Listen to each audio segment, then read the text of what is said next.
Good afternoon. Thanks for coming out today for this special conversation about our budget and our enrollment. I'm very appreciative that you all took the time to do that, and I see that we're at full capacity here. I think there are a few more folks out in the hallway or in an overflow room. So again, thank you for taking the time out to come today. I want to give a special thank you to Commissioner Christian, Regent Fran Albrecht from Missoula here, and Regent Asa Holman, who is one of our own law students and is the student regent. Thank you for coming as well. The purpose of this talk today is to inform the campus of actions that we will take to align our enrollment and our financial resources at the University of Montana and to position ourselves for the future. I'm going to approach this talk in 4 sections. First, I'll talk about the realities of our enrollment, so we're all dealing with the same set of numbers.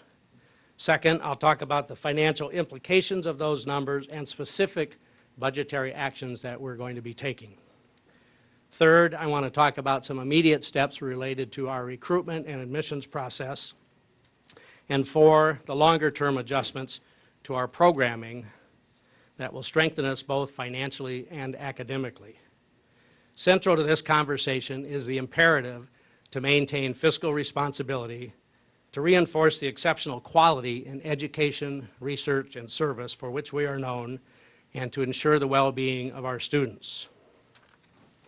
So first, let's turn to the enrollment reality. I'll take about 20 minutes to make some comments, and then we'll open it up for questions and answers.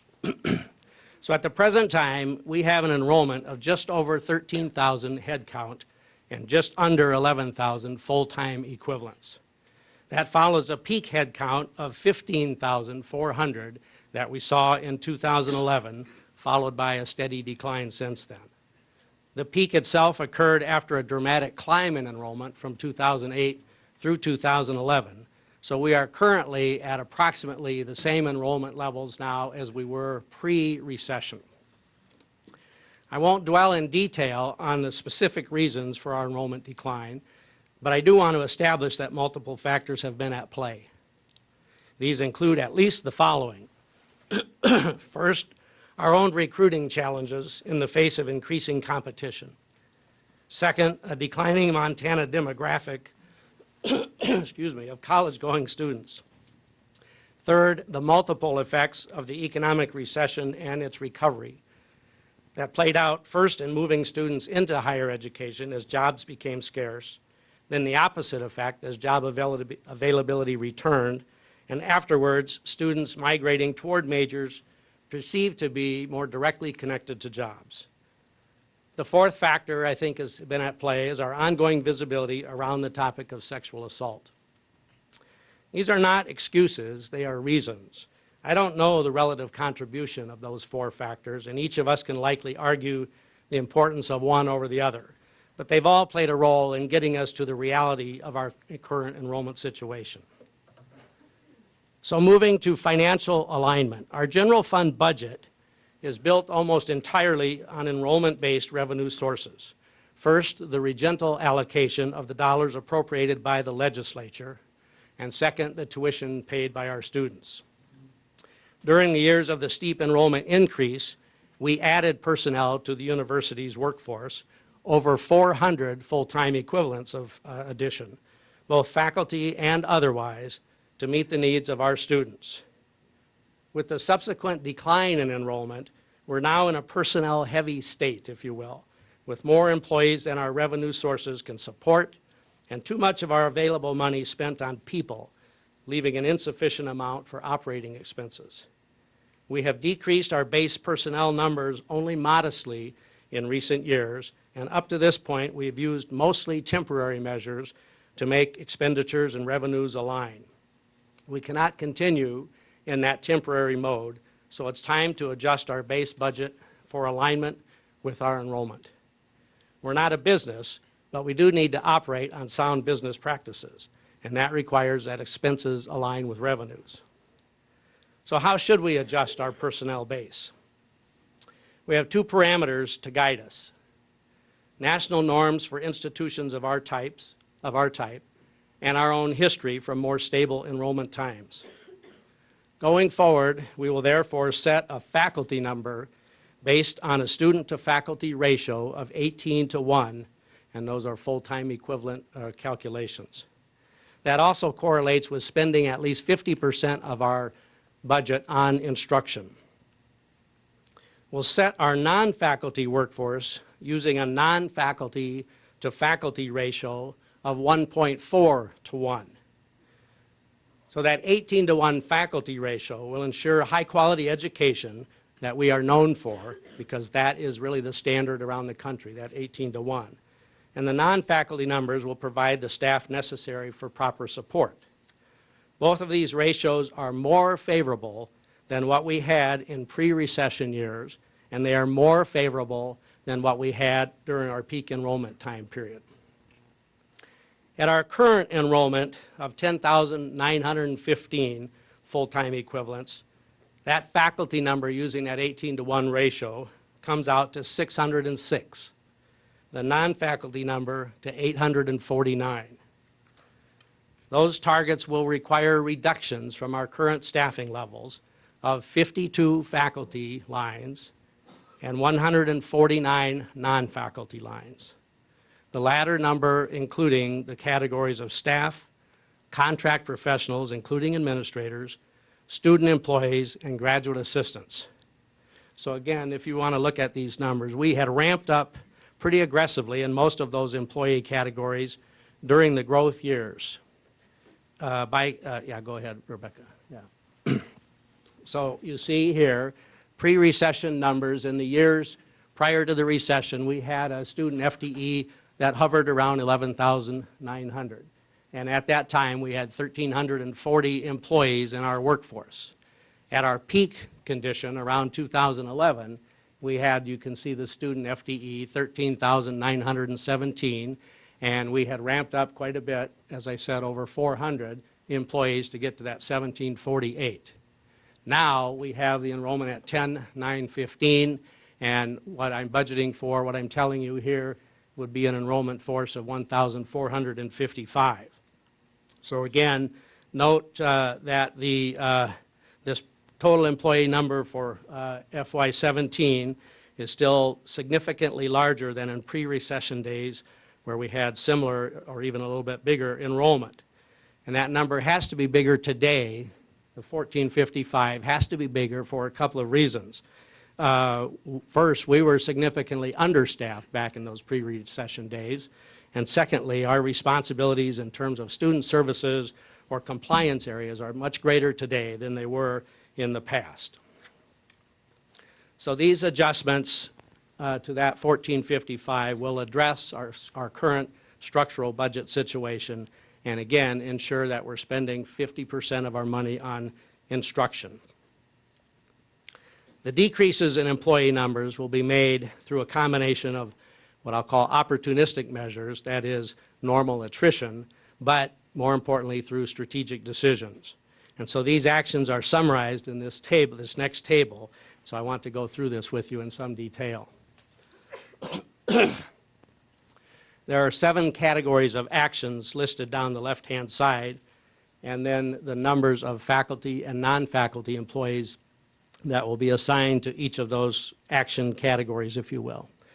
So first of all, we have a number of open lines, and so we'll capture some of those open lines. The numbers that you see there reflect a portion of the open lines that are out there in the academic areas or out there in the non-academic areas. There are currently about 50 faculty open lines on campus and about 30 open non-faculty lines, but we're not going to capture all of those through that mechanism, but we will capture the numbers that I've shown there. Secondly, enrollment-based adjustments.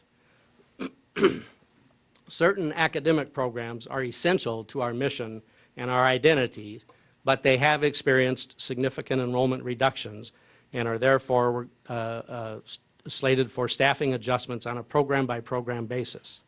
So these include a set of programs that I'll list off here: journalism, anthropology, English, geography, liberal studies, art, political science, forestry management, and the Missoula College programs of carpentry, building maintenance, and recreational power equipment.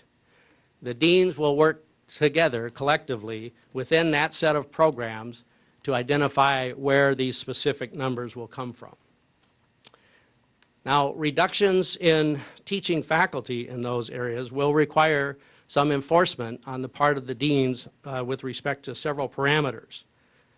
Class size limits will be increased in certain cases, maintaining compliance with accreditors, of course, and with health safety concerns in those areas where applicable. Minimum class sizes will be enforced where needed. Tenured and tenure-track faculty will take on a little more responsibility for teaching of lower division coursework in some areas.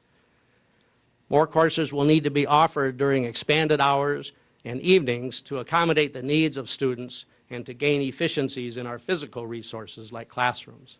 Online offerings will be increased.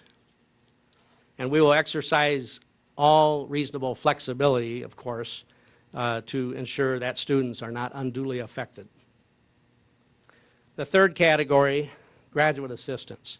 During our growth period, we added about 78 teaching assistants, again, in terms of full-time equivalents, to staff increased numbers of sections. And so we're going to decrease that number in part that are of the assistants that are funded by the general fund. And so you can see the number here, 29, is the number of graduate assistants that will decrease in the general fund. Some of those graduate students may be able to be picked up on indirect cost revenue or some foundation funds on occasion, but they will be removed from the general fund source. Number 4 is the category of part-time and other employees. We employ quite a few people on a part-time basis year to year, and a number of student employees as well, as you all know. And so we're going to capture some of those employees, 24 to be exact. We have specific actions to downsize the administration by 5 positions, including eliminating the graduate dean, which we've already done, the merging of the alumni office with integrated communications, which is underway, and facilities administration's decreases, which are underway as well. The 6th area, academic program consolidation elimination. Some programs are no longer enrolling at a level that allows keeping them, at least in their current configuration. Programs that will be closed or undergo serious reconfiguration include energy technology, electronics technology, the graduate programs in foreign languages, consolidation of recreation management and resource conservation graduate programs, and consolidation of the broadcast and journalism degrees into a single journalism degree. Again, the deans will work within that sphere of programs and within that number parameter to make the specific decisions. Support program consolidation will take place to some extent as well, and those will be adjustments to staffing in certain research centers, some of the research center staff that are now on general fund dollars, reductions in library staffing, in athletics, reduction to the School of Extended and Lifelong Learning, and consolidation of several units under the title of Academic Enrichment, including the Office of Civic Engagement and Career Services. And finally, combining foreign student services into international programs. So again, within those sets of programs and within those numerical parameters, we'll work to identify the specific actions that take place. Well, let me look forward now and talk about enrollment management in the immediate term, our recruiting and marketing steps. We're making a number of changes in our recruiting structure to attract more students. These actions will play out to some degree even in the current recruiting cycle. We've launched a search for a reconfigured position, Vice President for Enrollment Management and Student Affairs. This national search will produce an individual who has demonstrated effectiveness in modern recruiting and admission strategies and who can build a highly productive team. The search is set up to bring the new person on this spring, and it will be a replacement for our current Vice President for Student Affairs, Teresa Branch, who we know is retiring. We have made and will continue to make specific changes in recruiting methodologies. For example, we now have a state-of-the-art enrollment management software package. We have we've adjusted name buys for non-resident prospects, in particular in a more targeted and strategic market. We completely revamped our prospect contact protocol to increase the frequency and quality of the contacts with prospective students, and we have all new materials that we send those prospects. We have in place the We Are Montana tour, which brings teams of faculty, administrators, and recruiters to key cities and towns across Montana and beyond the state. At each site, the team meets with students, teachers, administrators, news media, alumni, and others. We've established the Broader Impacts Group, which serves both as a research outreach effort, but also as a recruiting effort for the university. That group is conducting over 50 classroom visits by stellar faculty and graduate students this fall, and they've launched the STEM Fest program, a virtual interaction that puts high school students in contact with professionals and academics in the science and math fields. Our general marketing continues to evolve in both message and delivery, focusing on our exceptional academic offerings, campus vitality, and our host community and surroundings. We're making more use of a variety of marketing channels encompassing television, social media, print materials.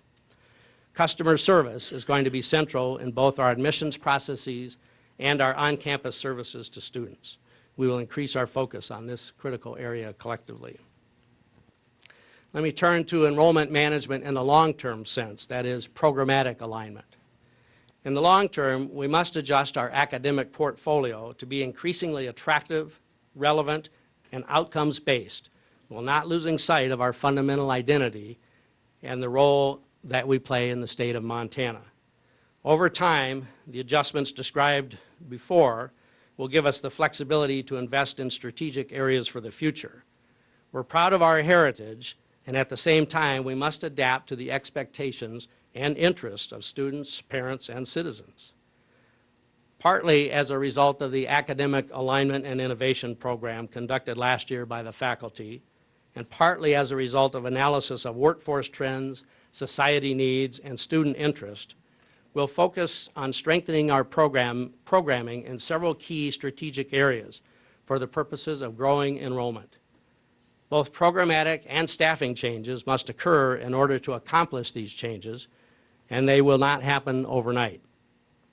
We're viewing this academic alignment as a 5-year implementation timeframe, making progress each year on as ambitious of a schedule as our resources will permit. We recognize that our efforts must include both the substantive development of each area as well as the messaging around each area. So the following areas are the ones of focus for our efforts going forward in an enrollment sense. Strategic Area 1, Healthcare and Human Development. UM already has a wide range of programming in this area, And in fact, from the 2-year level to graduate work, we have more programming than any other institution in the state. Examples include nursing, surgical technology, neuroscience, human biology, health and human performance, communication sciences and disorders, physical therapy, pharmacy, medicinal chemistry, toxicology, counseling psychology, school counseling, early childhood development, and the family medicine residency program, and more. Several of those are currently capped programs, and they will be expanded, and some programs will be added, such as physician assistant program, occupational therapy, physical therapy assistant, occupational therapy assistant, and our own BS in nursing program. Strategic Area 2, Data and Computational Science. As a major driver of both the local and national economy, and therefore of considerable interest to prospective students, are the areas of computer science and coding, data analytics, data security, media arts. We have substantial strength in these areas and the potential for rather dramatic growth in our emphasis.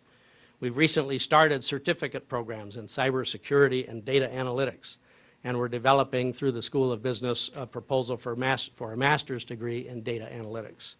Media arts has grown its enrollment a large measure through their online approach. Strategic Area 3, Business and Entrepreneurship.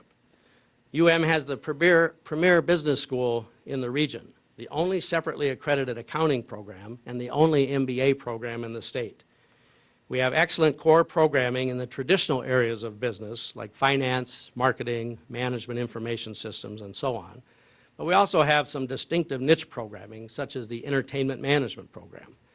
We'll strengthen our business portfolio by opening this spring the Gilkey Center for Leadership and Entrepreneurship and Executive Education, a companion building to the School of Business Administration, by adding a programmatic focus in entrepreneurship and by growing student-oriented business development opportunities through activities like the Blackstone Launchpad and the Montana Business Startup Challenge. Strategic Area 4, Ecology and the Environment. A great many of our current and prospective students identify with UM's strength and breadth in the areas related to the environment. Indeed, the wildlife biology program, for example, brings in more non-resident students than any other program at Our ecology faculty have been identified as among the most productive in the nation. Our environmental studies program is a regular producer of Udall and Truman scholars. The Flathead Lake Biological Station is world-renowned. We have an active faculty discussion in progress right now on how we can reconfigure our various environmentally related programs to better attract students and to increase our visibility. We'll continue to grow and strengthen in this area. Strategic Area 5, workforce-specific programs. Several areas involving 2-year programming are slated for growth, including welding, nursing, culinary arts, and 2+2 programs in social work, education, and business. These programs are in place or under development with several other 2-year programs across the state. These steps won't be easy to implement. I get that. Nobody likes downsizing. But we must do so to keep the institution strong and moving forward. I'm, of course, interested in your feedback, so I'm opening a comment period for the next week on what I've said today, and I'm asking the leadership of the faculty, staff, and student senates to summarize those comments for my review. So it's not me taking your comments, it's the shared governance leadership. You can send your comments to whichever of the email addresses apply to you by next Wednesday before Thanksgiving break. Any changes to the plans that I've outlined here today, then we'll take into account as a result of those comments and announce those changes in early January. Of course, all of the personnel and curricular actions that I've talked about will be conducted in accordance with union agreements, human resource policies, and faculty governance. So let me close with these thoughts, and then we'll go to questions. These are important and impactful changes, both programmatically and personally. But the sky is not falling. We were an exceptional institution when we had an enrollment around 13,000 a few years ago, and we will continue to be an exceptional institution. Quality and excellence abound in our students, our faculty, and our staff. Hardly a day goes by that we aren't recognizing in some way the accomplishments of members of our campus, of our community. As we come through these challenging times, we'll continue to get stronger as an institution. Clearly, we need to all work on this together. So I would ask that you keep in mind this observation. Every one of us at UM is a recruiter. Every interaction you have with a prospective or a current student needs to send the message, we want you here and we want you to succeed. Everyone here is a recruiter. Thanks for your support, and now I would be glad to take questions and comments. Thank you.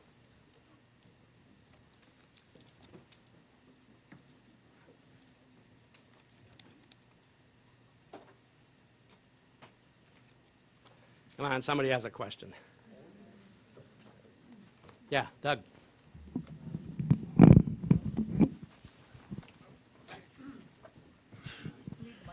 Oh, yeah. Well, we appreciate your efforts, and we all know what's at stake here. But there's a bigger picture here that we've tried to address several times. First of all, the state of Montana needs a state-based financial aid program for our students. We're one of the few states in the union that doesn't have one. This recommendation has been made over and over again. What this will do is increase the proportion of our high school graduates who can attend our university systems. That's come up in the last 2 legislative sessions. We need to get that in place, and all of Missoula needs to get behind that.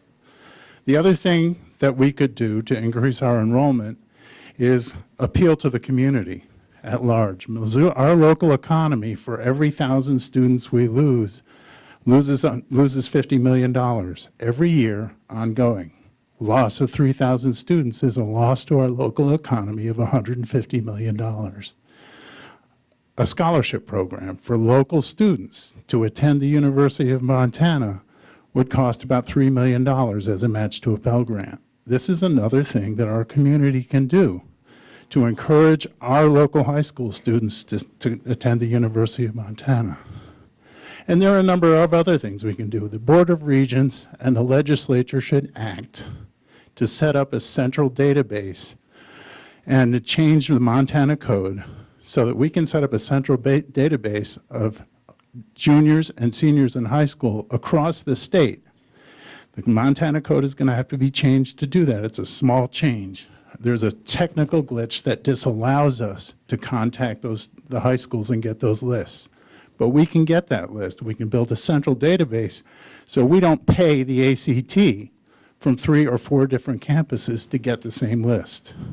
That way we'd have a central list that everyone can use to compete for students. And that levels the playing field. We can save the university system millions of dollars by doing that. So these are some of the simpler changes that we can do so we can also get the university systems enrollment up, along with the University of Montana. Finally, I would like to see a specific plan from the Board of Regents to address the University of Montana's problems. This should have been done 2 years ago at the very least. No system can call itself successful if half of its entity is failing. So I would like to see the commissioner and some of the regents take some action on some of these things so that we can all move forward. We can compete on a level playing field. Thank you. Thanks, Doug, for those comments. A lot of good ideas there. The community one is of particular interest to me right now. I do want to have conversations and get a group of people together here to have conversations with Missoula, our host community, which I continue to feel is one of the best assets we have, and we have one of the best community-university relationships of anywhere. But can we improve that even further and most importantly, get that message out? So thanks. Commissioner, do you want to make any comments regarding those other items or think about it for a while? Or? I'm sure I'll get to think about it a long time. Doug, I appreciate that perspective. As you know, we've worked hard to try to get scholarship funds available, and that will be something that we continue to do. That's not been high on legislative priority list. I think that there's some ability to change that, maybe not overnight, but I don't disagree with any of those suggestions. On allowing one side to fail while the other is not. I guess, to be honest with you, I don't know if I agree with the premise to start with. I don't believe by any means that we're failing at the University of Montana, a school that my family's been part of forever, and I'm very proud of, and we will work hard to make sure that changes like this get implemented fairly. And so we move forward from here. But we also have an obligation system-wide to right-size our institutions. The enrollment has changed, and that's just a fact of life. We have to change the plan to meet that. I think this plan goes a long ways to addressing the changes that have happened and move forward from there. I really like the sort of prospectus on where we go from here over a 5-year plan. I think it will do that. The numbers are not persuasive that the system is failing. We have, as a system right now, more dollars per student funding than we've ever had. The legislature has actually been fairly generous with us in the last 2 sessions in seeing that that is the case. This institution falls under that same category, more dollars per student.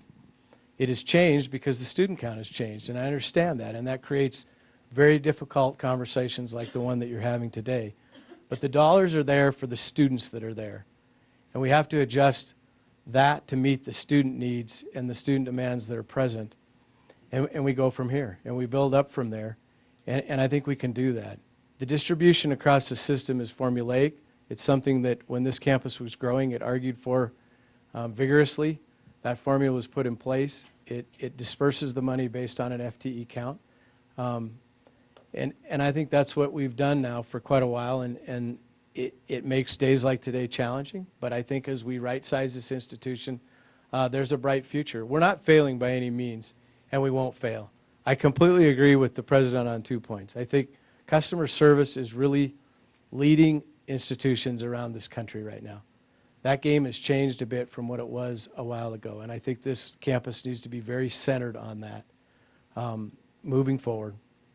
And I think the statement that you all can play a vibrant part in moving this institution forward is key. I think if everyone pulls together from this day, there absolutely is a bright future, and it doesn't look like it's failing to me at all.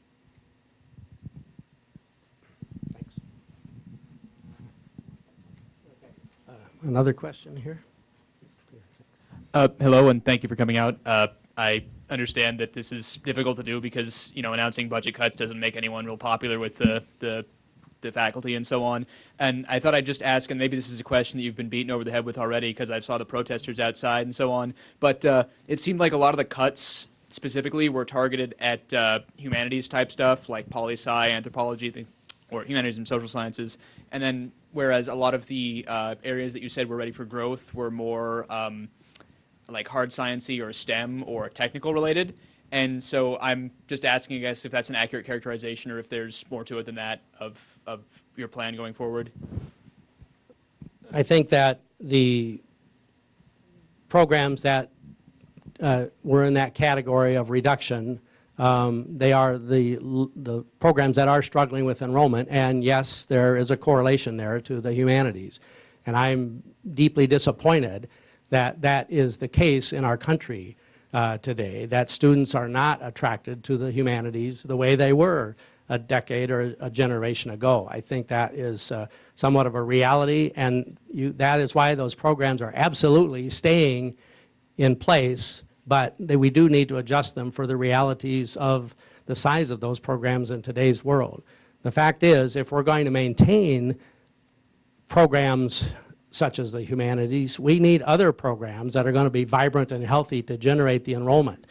I mean, I think historically programs in the humanities tend not to be the ones that carry most institutions. It is other programs. So we have to have strong, vibrant programs, strong enrollments in some other areas so that we can, as an institution, uphold our responsibility to promote the humanities and fight for the humanities. So it's a very difficult trade-off there in a way, but your observation is not too far off the mark. Thank you. Yes, sir. President Engstrom, you and many you and many other administrators have said in the past that MSU's engineering school has pulled students away from Why then are we cutting engineering programs like electronics technology and the award-winning energy technology program that you personally praised in front of the Board of Regents in September? One, they're not engineering programs. We don't have engineering programs per se. They are technology-based programs, and we're putting them in that category because they're not enrolling students. Clear and simple. We may want those programs, but they are not enrolling students in the kind of numbers that we need. And so the conversation needs to be either setting those programs aside so that we can invest those resources in growth areas, or what can we do to reconfigure those programs so that they are more attractive in today's world. I agree with you. The energy technology program was recognized recently for its outstanding excellence, and I'm very proud of that. At the same time, at least as currently delivered, as currently configured, it's not enrolling students, and we need to make some change so it either does or we set it aside. Thank you. Thank you. Professor Valentine. Hi, how are you? You didn't bring any shoes with you this time. No, I can go barefoot if you want, but it's a bit cold outside. Bonjour. What's going on here reminds me of the presidency candidate, the Republican Rubio, who said, we need less philosophers and more welders. So here we go. We're going to produce more welders and more health practitioners, which is fine. But I don't see the problem since you are trying to outsource University of Montana into the Missoula College. It's not in China, it's right here. Why not create a program where welders, health practitioners, etc., have access to humanities? You could tie up a program together. It's a question of vision, of hard work. It's not impossible. So you won't have to liquidate half of the humanities. Or it has been going on, by the way, since 2010. A university is not a grocery, a supermarket. Well, we're going to sell what the public want. There's a vision. It's a liberal arts institution, and you are just destroying it. And I'm appalled that most of the faculty don't stand up. Remember the CEO of Air France, this worker tear off his shirt off his back. I'm not saying we should do that, but the passivity, the acceptance is unbelievable. Why not ask for a bailout? This used to be the flagship University of Montana. By the way, you know that in Bozeman, MSU is opening position in philosophy and foreign languages. So they are picking up where we are letting go. And their students, you cannot say, well, it's a question of demographic. Where does their student come? Thank you very much. Thank you. I have three Gina Bryant. questions I'm representing the other room. And I'm just going to read all three of them. Two of them are somewhat specific. Why doesn't UM offer financial incentives for long-term faculty and staff to go ahead and retire? Next one is, where should contract professionals direct their comments or questions? We don't fit nicely into any of the categories. And then the third is, this presentation said nothing about how specific enrollment drops lead to specific budget reductions. Can you be more concrete about how our enrollment decline justifies the scope of reductions outlined here? Sure. I'm going to need you to repeat them one at a time because I didn't remember. So what was the first one, Shannon? So the first, where should contract professionals direct their comments or questions? I mean, any one of them, to be honest. It doesn't really matter. I mean, if you get your comments in, that group of people are going to see them. So whichever one you want to submit, I mean, we could always set up another one if you want. But the fact is that the shared governance leadership together are going to look at those comments. So if you send a comment into one of those, it will be seen and read and taken into consideration. Okay. Next one is, why doesn't UM offer financial incentives for long-term faculty and staff to go ahead and retire? Okay. One, we have worked with, we have talked to the Office of the Commissioner and our human resources person there, Kevin McCrae. We do not have a mechanism that's available to us to provide financial incentives to retire. And the fact is that most of the incentive programs out there that some other places do have actually end up costing you net money. We have always had quite a nice incentive here, at the University of Montana for faculty retirement, and that's something called the post-retirement contract, which provides up to a third of a person's salary to retire. It's not an automatic, I mean, it's an application process, but many of our faculty do take advantage of that post-retirement contract.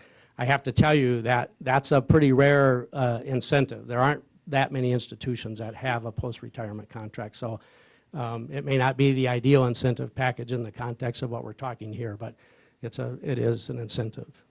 And the third question? This presentation said nothing about how specific enrollment drops led to specific budget reductions. Can you be more concrete about how our enrollment decline justifies the scope of reductions outlined here?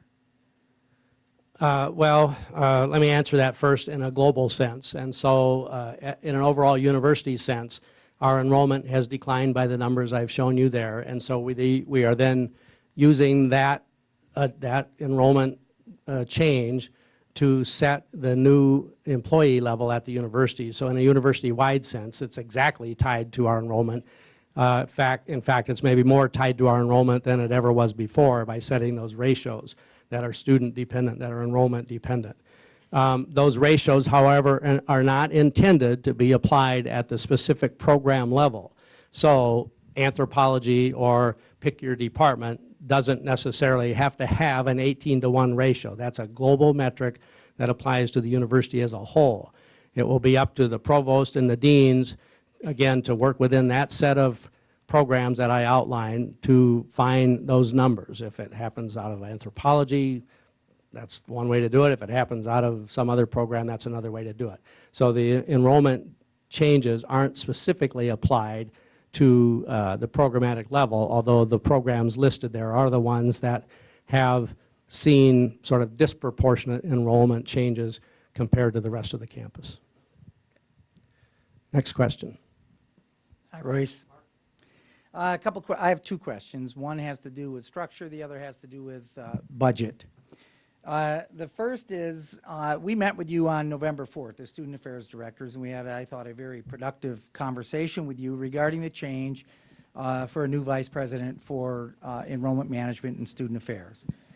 In that conversation, we felt we were kind of led to believe that there wasn't going to be any structural changes until after the new Vice President was on board, and furthermore, in that conversation, you talked about and even asked us for recommendations for what that structure might look like, and we have been working on that, and we intend to present a proposed structure to you.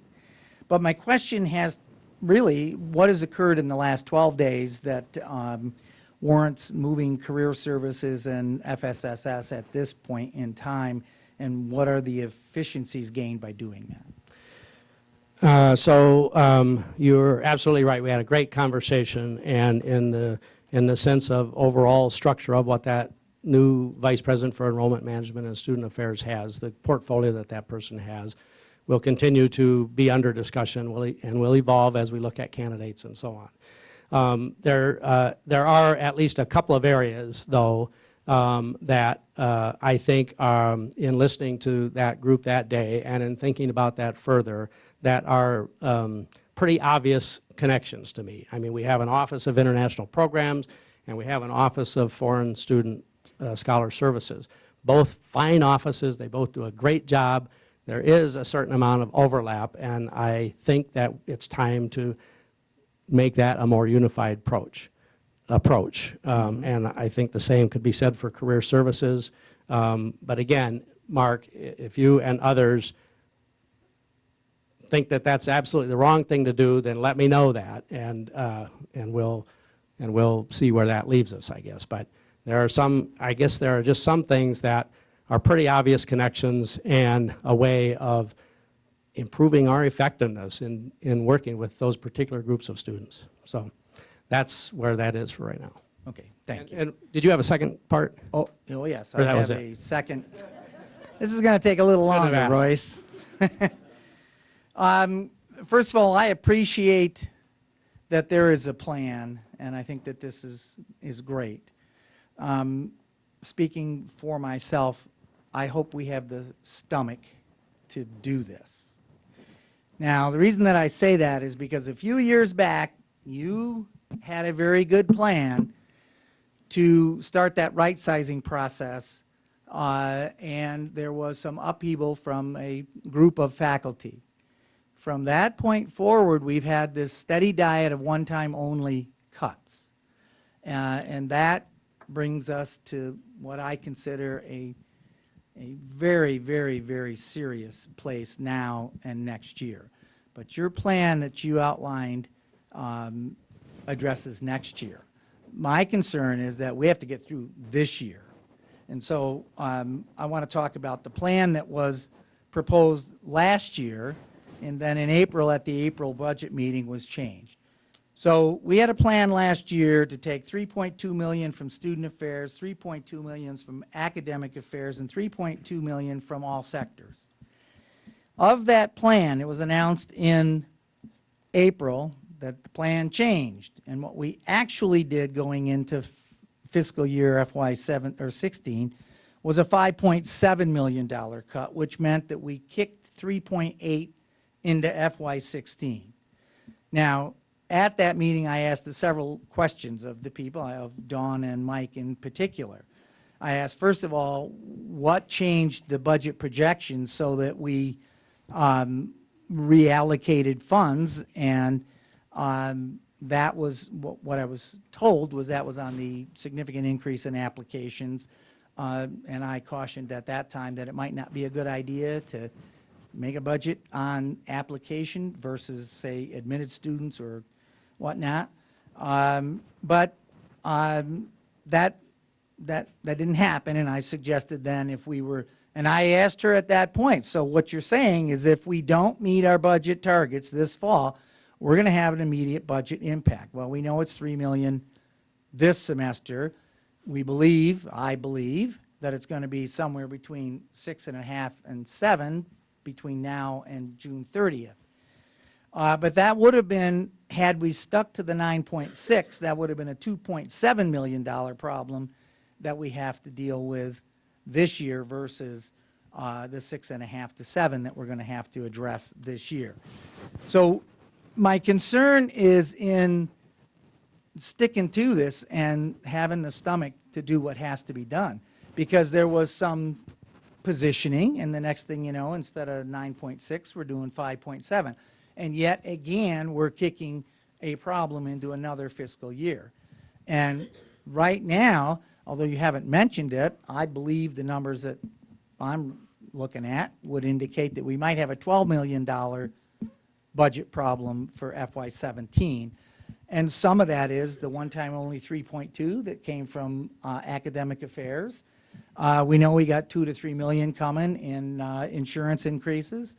And then we've got this problem that we have now that's going to go into next year. So in terms of a plan, I guess my question is on what numbers, what budget reduction numbers is the FY17 plan based?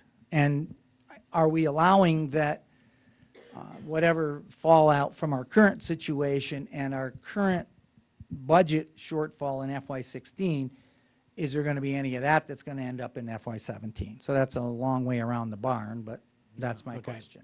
All right, so thanks. So let me just make a few points. So first of all, what I've talked about here today isn't specifically tied to a particular budget figure that we need to hit. It's tied to sort of this concept of right-sizing the institution, or at least adjusting our workforce for the size of institution that we are. And but these changes will accumulate into some number, some budget number that works for us in FY17. These changes by themselves will go a long way to get to whatever that number turns out to be. Probably not all the way there, but we've got some other things going on as well. We're changing the tuition waiver model that we use for students and so on, as you're aware of.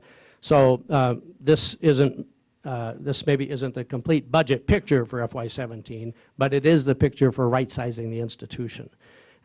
In terms of should we have done this last year versus this year, I mean, I guess that's a good question. I mean, the reality is we are all as interested as we possibly can be in minimizing the impact on our university. And so if we made the mistake of being a little too easy on ourselves last year to try to minimize that impact, then I guess we're guilty of doing that. And now we're addressing it. In the end, had we addressed it last year, I don't know that that would change the place that we are today. I mean, we have a certain number of students today, and we have to have a personnel workforce and a budget accordingly. Whether we did that last year in a base sense or do it this year in a base sense, it gets us to the same place. But we did use some temporary measures last year, as you know, and years before that, to try to, I guess, cushion the effect of this. So guilty of that, I guess. Yeah. All right, next question. Thanks. Hello, Linda. Hello, Royce. Thank you for the open forum and the ability to address this. I appreciate that, and I think everyone around here does.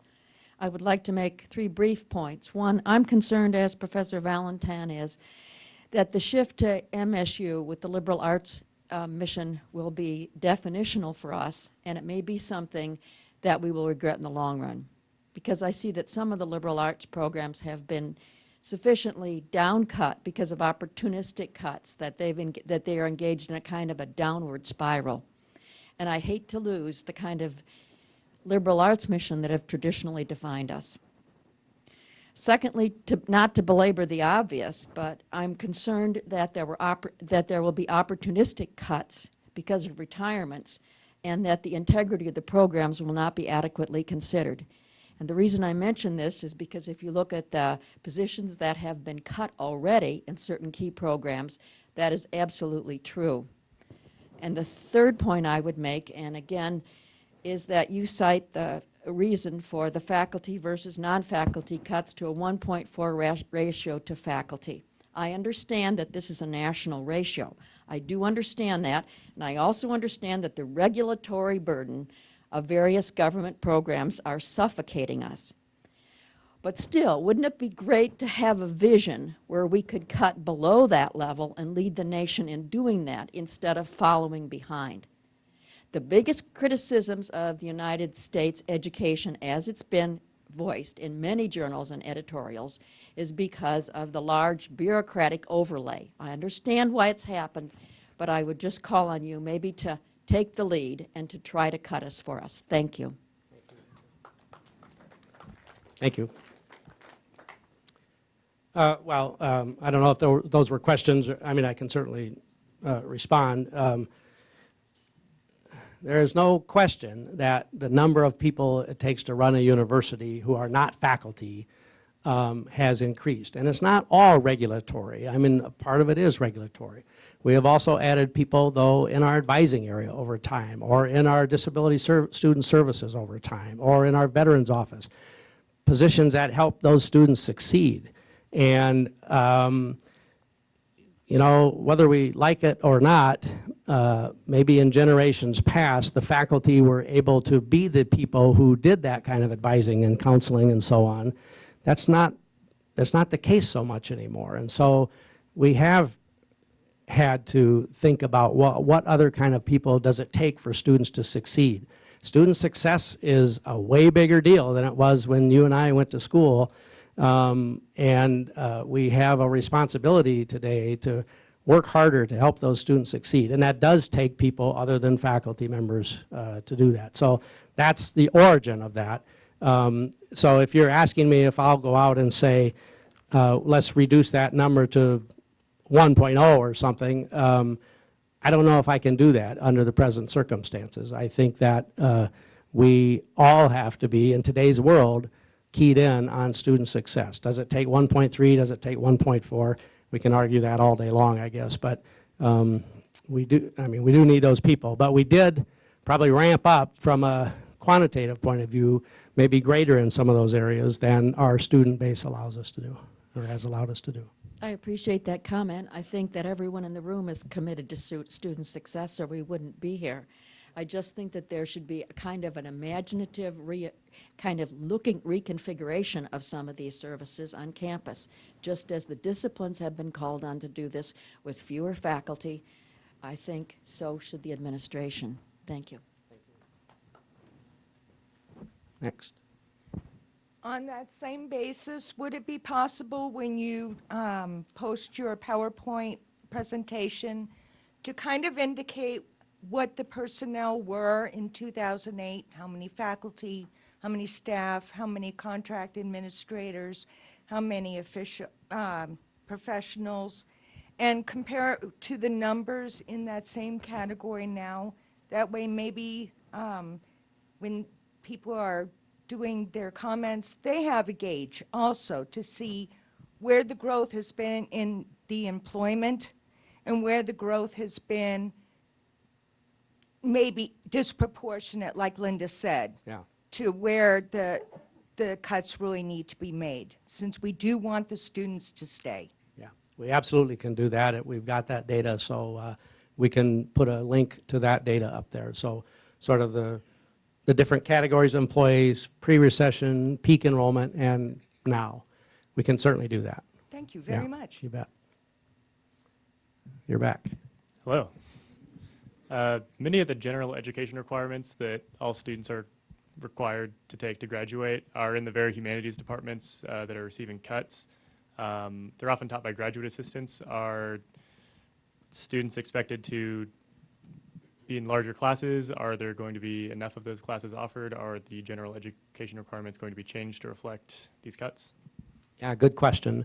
For the number of students we have, the number of staff and faculty available to us is at least as great as any time in our past.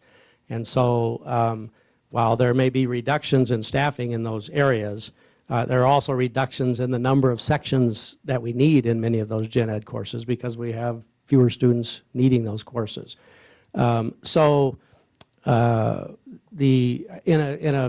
In a broad sense, the faculty numbers that we have there are enough to teach, and the number of graduate assistants are enough to teach the sections that we need for today's population.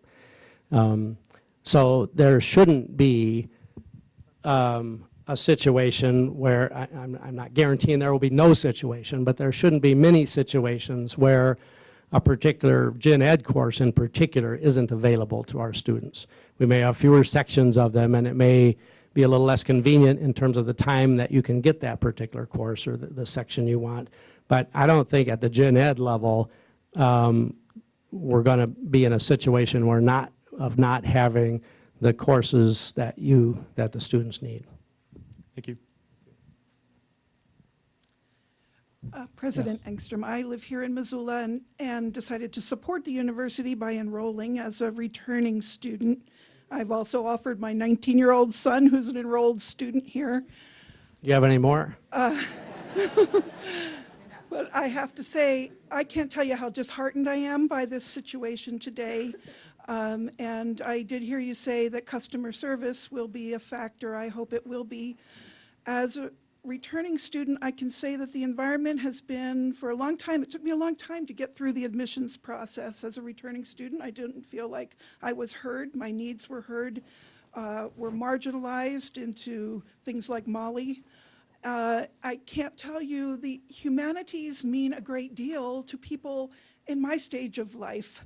And I really feel that there's been a lack of, well, I felt like it's been obvious that the university is out after non-resident students, and I do not feel valued as a returning resident here that cares about the meaning of life and the courses that are offered in the humanities. And I do feel that there is an untapped population that could be helpful. So all I can say is it's really discouraging. I mean, if my classes this semester are 200 lecture and a 100 lecture, and I came for discourse on the humanities, and if I'm just going to sit in a lecture, it does push you towards, well, maybe I should just do some kind of online program that caters to that offers more opportunities for a non-traditional student. So I just want to speak in favor of whatever we can do to preserve the humanities, and I hope you will take the customer service to your returning students as well. Thanks very much for those comments. Just on the non-resident side of things, we actually haven't increased our non-resident student population very much. It's an area that I would like to increase, in fact, because that does help us support the university from a financial sense. But more importantly, it brings intellectual diversity and increased discourse into our conversation. So we have about 25% non-resident students at the university now, and I think it would be good to get that to a higher number. And so we will be looking to recruit more non-resident students. I don't see any way, though, that that would keep you as a resident from getting the kind of education that you want. Just the opposite. Having more of those non-resident students would allow us to have a stronger resource base that allows us to offer more courses, more programs, and so on. Thanks for the comment. Yep. I have 3 more from the other room. And I'll just read them one at a time this time. MSU undergrad tuition is almost $700 more per year. Why isn't that problem addressed? Okay, so the fact of the matter is the University of Montana has the lowest undergraduate tuition, entering undergraduate tuition of any institution in the country, any flagship institution in the country, except for the University of Wyoming. So you can take University of and fill in your state, and we are the most cost-effective institution. That has been an historical development. This institution, over many, many years, has taken the approach of trying to keep education as affordable as possible for its students. And we've done that very well. You could argue that we've done that to a fault in that we don't have as much tuition dollars as we would like. The fact is, though, right now, between tuition dollars and state appropriation, we're sitting relatively well in terms of our per student funding compared to what we have been in the past. We do have, I will say that we have ongoing conversations about our tuition structure. Every other May after the legislative session is the time when the regents take up tuition conversations, tuition and fees, and we certainly have a discussion going on about our tuition structure here at the University of Montana. Is it the right structure? Okay, next is how many retired administrators, whether or not they teach, are on the payroll currently, and will those numbers be reduced, and if so, by how many?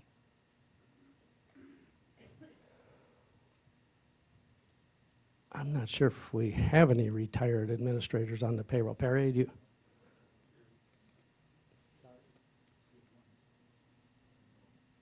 Okay. Okay, we did, I mean, I guess we have a post-retirement, I put that post-retirement faculty, former dean faculty members on a post-retirement contract. But beyond that, I don't think we have any administrators on the payroll right now. I may be wrong on that, and I'll check, but I don't think that's the case. Okay. Last one is, to clarify, enrollment services were moved from Student Affairs 2 years ago to the Provost's office.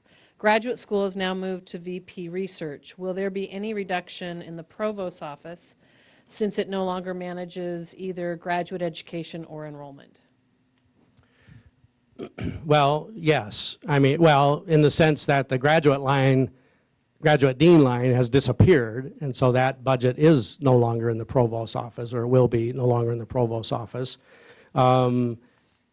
As the new Vice President for Enrollment Management comes on board and we move admissions, recruiting, and so on from the Provost area into enrollment management, yes, that budget will follow. Those people and their salary will move over to the new area. So yes, the Provost's budget will see that decrease.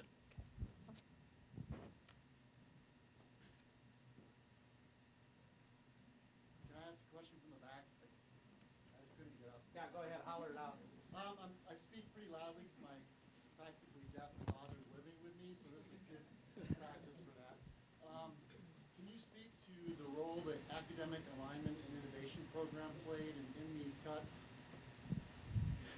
Sure. So he's referring to a program that we ran last year called the Academic Alignment and Innovation Program. So a year ago, a little over a year ago now, I asked the faculty, the deans, and the provost to undertake an examination of our portfolio, our entire portfolio of academic programs.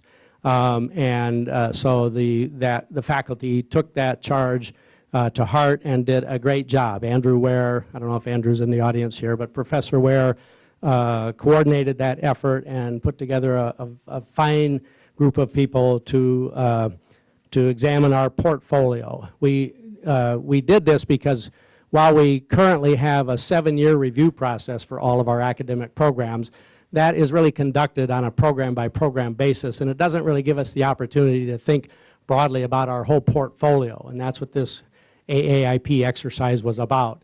So that group did give to us a final report with a set of recommendations, and I will say that that is part of what informed my thinking on these things. It isn't lock, stock, and barrel recommendations from the AAIP, but it certainly is an important part of my thinking and the cabinet's thinking in terms of where these are going. So it played a very important role, but I don't want to pin these decisions on the AAIP. I just want to comment that in the whole AAIP process, I repeatedly asked the question how this was going to factor into cuts in the future, and I always got the comment that it would not play a factor. And yet when you look at the programs that are targeted, or look at the programs for promotion, they fit very well in the conclusions of the AAIP. And so the fact that you put this together, unwittingly didn't know that this information was going to be used for this purpose, and yet it's been very clear in this fall semester that it actually was part of it. So in some ways I feel it's disingenuous in how it was presented. Well, thanks for the comment. The AAIP did not start out and was not intended to be a budget-cutting exercise, and it still isn't a budget-cutting exercise. However, we are now in a situation where we do need to make some adjustments, and I have at my disposal this very thoughtful analysis that the faculty did. I certainly didn't want to ignore it, and so I did read it and take it into account here. It was not planned from the start that this was going to be timed just before we need to make these budgets? That's correct. Never part of the plan? That's correct. I find that very hard to believe. I would have appreciated, actually, this being approached from that perspective, saying we need to collect this information in order to anticipate these sorts of budget cuts in the future, because frankly, it was fairly obvious that they would need to be made. But it just seems like it would, I don't feel like it was honest. Fair criticism, but it was honest. Yeah.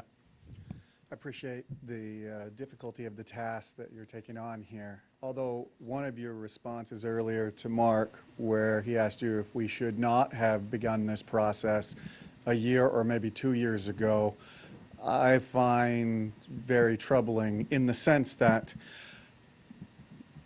I think the number you had for faculty lines being removed is 50, which is just under, no, it's 25. It's 25 faculty lines will be opportunistically taken away. Yeah. Okay.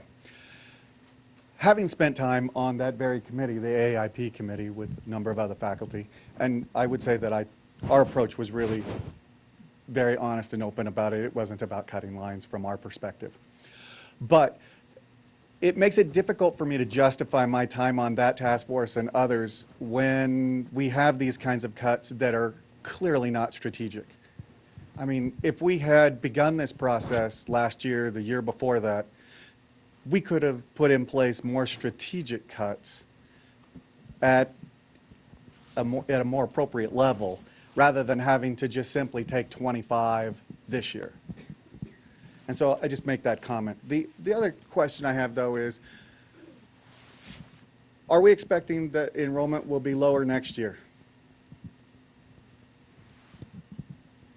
We're building a budget for next year on essentially this enrollment, on the number that I showed you, the 10,915. That is the budget, that's the budget projection for next year. Is the class that's going to graduate this year, is it one of the last large classes that will be graduating and moving out? I think last year was probably the peak of that, actually. Right. This probably will still be a sizable class for another year or so, I think, yes. And so, I mean, if we follow with what has been generated in terms of incoming students, by definition, then next year we would be looking at best, equal, more likely a decrease of some sort in enrollment. Well, we're modeling, Alan, on the number that I indicated there, and that's the best estimate at this time that we have to build a budget next year. As you know, building a budget has some uncertainty associated with it, way more uncertainty today than it did in our kind of steady growth years, where we could say, okay, next year we'll have 1% more students than we do this year, and come pretty darn close. It's been way more volatile than that for the past, well, since about 2007. So we have to arrive at the best budget number that we can, and that's what that number reflects at the present, given all of the knowledge we have at the present time. And I really appreciate that. I mean, I spend my time modeling behavioral systems, which is always highly volatile. But we have 2, 3 years, 4 years of experience of the model being higher than what it turned out to be. And so I have concerns that we're not approaching the problem in a way that is going to accurately reflect the problem. And so that's just another comment, and I appreciate your response. Yeah, thanks. So I know that Mike Reed has reconfigured an enrollment management group now that has folks from various disciplines associated with it. I don't know, Mike, if you want to say anything about that, or Alan, if you wanted to provide some specific input into what that process ought to look like, we'd be delighted to hear that from you. If you have something that you think is a better way of making those predictions, then we would love to have that input and have you on that group. Oh, I can say that I don't have a better way. I model other things. But the last question I have, or comment that I have, is that I noticed that we're going to drop 29 graduate student assistantships. And having been on the AAIP and read all of the comments about what it would take for graduate programs to excel or grow, or some of them just to maintain, the most common comment was, we need more graduate assistantships. So here's the problem with graduate assistantships. I love graduate students. I was one. We all were one at one time. A graduate assistant costs money. We don't make money off of graduate assistants. They cost money. We waive the tuition for those students, and we give them an assistantship. And so from a crassly financial point of view, every graduate student we put on an assistantship actually loses us money. Now, I know that we're not just about money, we're about education. And providing as many graduate students with an education as we possibly can is what we need to be doing. Possibly can is the operative word there. I mean, at some point we run out of resources, and so we need to use those resources in the most cost-effective way we can. So yes, we could add 10 more graduate students, or we could keep those 29 positions up there. We could say we're not going to touch graduate assistants, let's leave those up there. We can do that, but then somewhere we've got to find, that same number of people, those same number of dollars somehow. So it is a balancing act. It's a trade-off. Our graduate students more critical than faculty, more critical than staff. Those are conversations that we all have an opinion about, I guess. But at some point, we have to recognize that we have to run a financially balanced institution, and we can't just keep adding graduate students without a funding source to do that. Again, I appreciate that, but we have to expect then that graduate programs will suffer with a loss of 29 graduate assistantships. And so by removing that, I mean, just so we're all clear, the productivity of those programs will go down, and our ability to teach undergraduate courses, which many of the graduate teaching assistantships do, that's going to reduce as well. As long as we're all clear about the cascading effects of some of these cuts that look good on the surface but are going to have strong impacts. Well, they don't look good on the surface. None of this looks good on the surface. But the fact is, we will still have way more graduate students on assistantships for this student population than we have had in the past. So when we had the same student population in the past, pre-recession years, if you will, we didn't have anywhere near this number of graduate assistantships that we'll still have after making this adjustment. So in terms of teaching the sections for our students, I don't think that that is a valid concern. We have more graduate assistants. We will have more graduate assistants available to do that than we had for this number of students in the past. The comment about the vitality of those graduate programs is clearly a good one. I won't argue with that at all. I mean, you're absolutely right about that. It is a compromise. Thank you. Good afternoon. I appreciate the opportunity. I wasn't planning on making a comment, but I do want to point out something that occurred to me sitting here. The professor's question regarding the graduate assistantships, if you put that directly behind the first question we received regarding the loss of revenue in the local economy for every reduction in student numbers, it seems to me that responding to the professor's question about graduate assistantships with a kind of a microeconomic perspective. We have these many dollars, we have this many dollars. Those reductions in graduate students, while they may cost the university nothing, they gain money to the university, they lose money in the local economy. We need to find a solution to the enrollment picture that is macroeconomic, not just micromanaging decline. We need to figure out a way to keep our graduate students, keep them enrolled, attract them, for example, in the English department, which relies heavily on graduate assistantships to recruit graduate students. All of this needs to be macro-managed, not micromanaged. I don't know if you have a response to that, but I would appreciate hearing your perspective. Thank you. Yeah, thank you for the comment. I had a talk that had 4 sections to it. The last 2 of those sections were about how we are growing our student body, both in a recruiting sense and in a programmatic sense. So if you looked at those programmatic areas, for example, many of those programmatic areas involve very strong, very healthy existing graduate programs, as well as new graduate opportunities. The PA program is one example of a graduate opportunity. So I just want to say that the first 2 parts of my talk were about managing, micro if you want to, managing our current enrollment situation and the consequent budget reality of that. The last 2 sections of my talk were exactly about what you said. They're about how do we recruit more students and how do we put more long-term programs in place that will attract and be of interest to more students. So I tried to address that in the talk. Maybe I wasn't clear, but thanks very much. Okay, any more? Okay, yeah. Would you be willing to explain the metrics that you use in an academic support category? I'm surprised the library is in that category.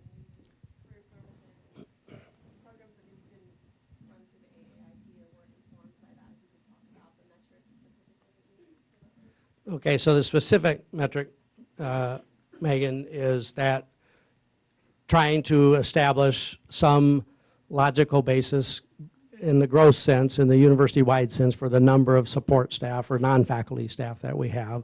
And that's where that 1.4 ratio comes from.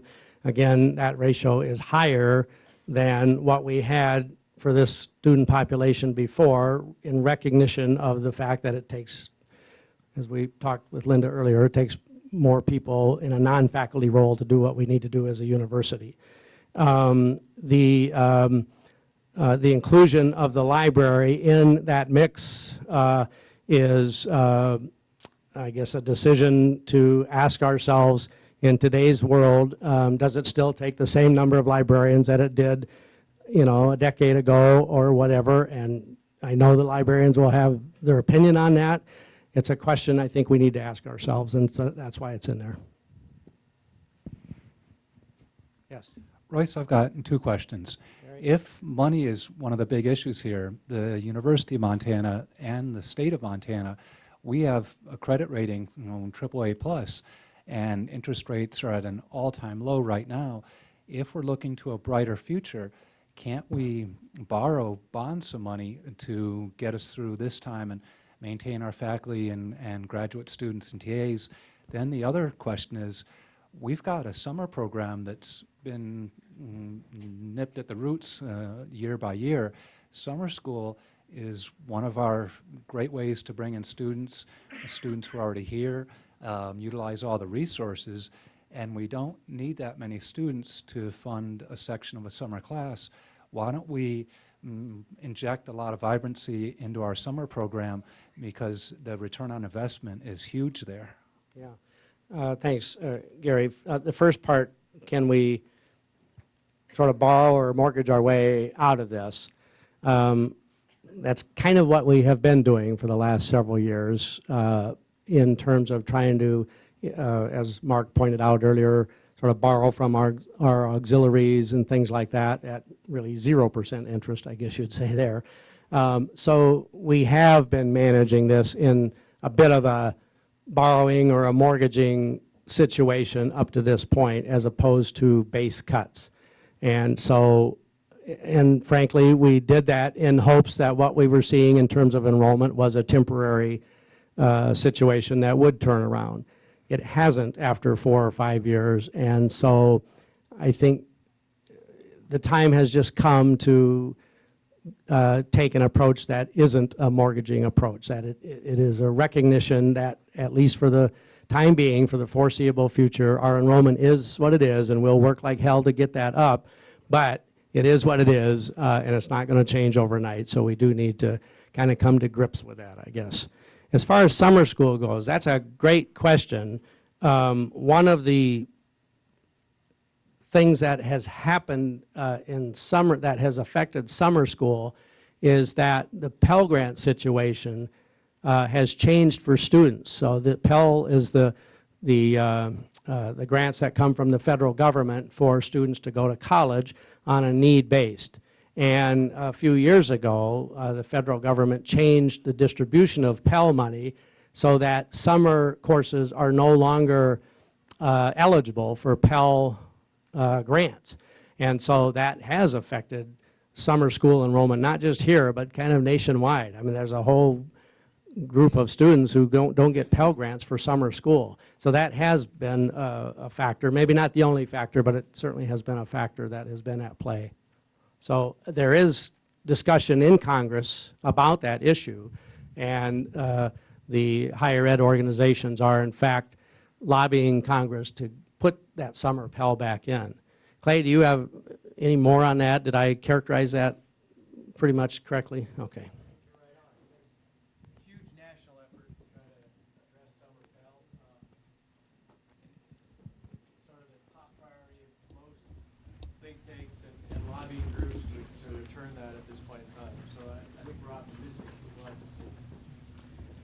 Okay, it is 5 o'clock or approaching, so why don't we call it quits. I'll hang around if you want to come and talk to me one-on-one, but thank you all for coming today. I appreciate it very, very much.